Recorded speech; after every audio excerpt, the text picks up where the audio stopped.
এই ভিডিও শুরুতে একটা পোল রাখতে চাই। আমাদের বাংলাদেশের প্রধান চারটা রাজনৈতিক দল আওয়ামী লীগ, বিএনপি, জামায়াত ইসলাম এবং জাতীয় পার্টি, কোন দলের নেতারা কথা দিলে ক্ষমতায় গেলে কথা রাখেন?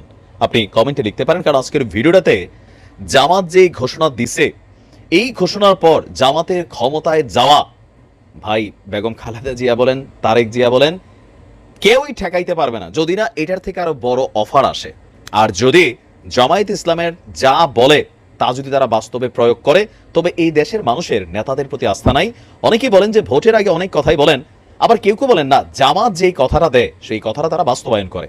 যদি এইটাই হয় ভাই, নির্বাচনে তো জামাত চলে গেছে, কেউই আটকাতে পারবে না। বিশ্বাস করেন, কেন পারবে না? দেখেন, 10 লক্ষ টাকা। কত টাকা? 10 লক্ষ টাকা কারা পাবে? এই মুহূর্তে আমরা যদি বাংলাদেশের তরুণ ভোটারদের একটা সংখ্যা দেখি, মুরব্বী ভোটার থেকে তরুণ ভোটারদের সংখ্যার একটা হিউজ পরিমাণ আছে। আর যাদের মধ্যে বেকারের সংখ্যাই বেশি। কেউ হয়তো ক্ষুদ্রভাবে নিজেরা নানান ধরনের প্রতিষ্ঠান দিচ্ছেন, দোকানপাট, বাট এগুলো তো আসলে সংসার চলছে না। এখন আমরা যখন ছোটখাটো একটা ব্যাংক লোনের জন্য যাই, নানান ধরনের এখানে ঝামেলা তৈরি হয়। আপনি যদি জামানত দিতে না পারেন, তাহলে আপনাকে লোনটা স্যাংশন করা হয় না, মানে এটাকে অ্যালাউ করা হয় না। যার কারণে ক্ষুদ্র বা তরুণ উদ্যোক্তারা অথবা বেকাররা যে আমরা কোনো কিছু কইরা দেখাবো, এটার জন্য তাদের যে অর্থনৈতিক সক্ষমতা সেটা তৈরি হয়নি। আর এই জায়গাটাকে কাজে লাগাচ্ছে কি জামাত। ক্ষমতায় গেলে বেকারদের, এখানে কিন্তু নারী পুরুষ কথা বলে নাই, বেকার নারীও বেকার হইতে পারে, পুরুষও বেকার হইতে পারে, বেকারদেরকে 10 লক্ষ টাকা পর্যন্ত ঋণ দেওয়ার ব্যবস্থা করা হবে। তাও কে বলছেন? জামায়াত ইসলামের নায়েবে আমির এবং সাবেক সংসদ সদস্য ডক্টর সৈয়দ আব্দুল্লাহ মোহাম্মদ তাহের ভাই। ভাই চিন্তা করছেন, 10 লক্ষ, কোনো জামানত লাগবে না, আপনি চাইবেন আপনাকে দিয়ে দিবে। তো বক্তব্যটা আমরা দেখি, এটার এন্টারে কি আছে। ইন্টারনালি তিনি বলছেন, জামায়াত ইসলামী রাষ্ট্র ক্ষমতায় গেলে দেশের এই মুহূর্তে সবচেয়ে বড় সমস্যা হচ্ছে বেকারত্ব। আর সেই বেকারত্বকে দূর করার জন্য যুব সমাজকে ব্যবসায় উদ্বুদ্ধ করতে 10 লক্ষ টাকা পর্যন্ত বিনা জামানতে রাষ্ট্রের পক্ষ থেকে ঋণ দেওয়ার ব্যবস্থা করা হবে। বেসিক্যালি অর্থনীতিকে মজবুত করতেই জামায়াত ইসলাম দেশে সুদমুক্ত ইসলামিক ব্যাংকিং ব্যবস্থা প্রতিষ্ঠা করে আর নানান ধরনের ব্যবসা প্রতিষ্ঠান এগুলো তারা তৈরি করেছে।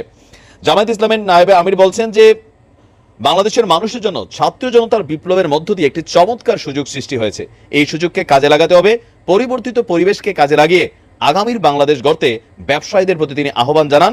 আর সেই জায়গা থেকে তিনি সারা বাংলাদেশের বেকারদের উদ্দেশ্যে 10 লক্ষ টাকার ব্যবস্থা করবেন। এখন প্রশ্ন হচ্ছে, এই খুল্লা ঘোষণার পর যে না চায় তেও কিন্তু জামাতের একটা ভোট দিবে। যদি ওই যে ভিডিওর প্রথমে বলেছিলাম, যদি মানুষের এই আস্থার জায়গাটা ঠিক থাকে যে না, অন্যান্য দলের তারা বলে আর কি 10 টাকা চাল দিব, ঘরে ঘরে চাকরি দিব, এটা দিব সেটা দিব, কিন্তু দিন শেষে আসলে লুটপাট ছাড়া তারা কোনো কিছুই করে না। এটাই ইতিহাস থেকে প্রমাণিত হয়েছে আমাদের অন্যান্য দলগুলোর ব্যাপারে। তবে জামাত এককভাবে কখনো রাষ্ট্র ক্ষমতায় যায় নাই, তারা গেলে কি আসলে এই কাজটা করতে পারবে? এটার উপর যারা ইয়াকিন আনবেন তারা 100% জামাতকে ভোট দিবে। এখন বিএনপির হাতে কিন্তু অপশন নাই না, বিএনপির হাতেও অপশন আছে। যেহেতু জামাত এই মুহূর্তে আমার জন্য বাজেট করছে হচ্ছে আপনার 10 লক্ষ টাকা প্রত্যেকটা বেকার, আমি তো বেকার না, যারা বেকার আছে। তবে বিষয়টা এখানেই শেষ না। বিএনপি যদি মনে করে যে তারা জামাতকে টেক্কা দিবে, তাহলে ধরেন তারা রেট দিতে পারে 11 লক্ষ অথবা 12 লক্ষ অথবা 13 লক্ষ। যদি বিএনপির নেতাকর্মীদের এই ধরনের কথায় দেশের বেকার জনগোষ্ঠী আসলে বিশ্বাস করে বসে, তাহলে দেখবেন যে দল মত নির্বিশেষে সবাই কিন্তু ভোট দিচ্ছে। ইভেন প্রয়োজন এলাকার মধ্যে কারা কারা ভোট দিবেন একটা ডাটাবেস তৈরি করা হইতে পারে, যে আমরা ভাই জামাতরে ভোট দিব, আমরা বিএনপিরে ভোট দিব। এবং কি পাশ করলে তখন ওই এলাকার যে স্থানীয় এমপি হবেন, সরকার দিব না দিবে এত কথা বুঝি না, তুমি দিতে হবে, এই ধরনের একটা বাধ্যবাধকতা তৈরি করা যেতে পারে। যেহেতু এরকম খুল্লা একটা বক্তব্য আসছে, তবে এই বক্তব্যটা শতভাগ পজিটিভ। কারণ ক্ষমতায় বসা কেউ কেউ বিদেশে গিয়ে 360টা বারের মালিক হয়, ক্ষমতায় না থাকলে বছরের পর বছর বিদেশে রাজকীয় জীবনযাপন করে। সাধারণ নেতাকর্মীরা দেশে বসে জেল খাটে, মামলার শিকার হয়, হামলার শিকার হয়, জনগণ হাতে মুড়ির মোয়া পায়। কারেন্ট বিল আমরা বাড়ি রাখি, মানে বাকি রাখি না, পানির বিল বাকি রাখি না, পরে দেখি কারেন্টের বিল বাকি, গ্যাসের বিল বাকি, বিদ্যুৎ, মানে সবকিছুই বাকি থাকে। তো আপনি কি মনে করেন, জামাত যে ঘোষণা দিয়েছে, এই ঘোষণাটা জাতি যদি একবার বিশ্বাস করে ফেলে, দেন পরিস্থিতি কোন দিকে যাবে?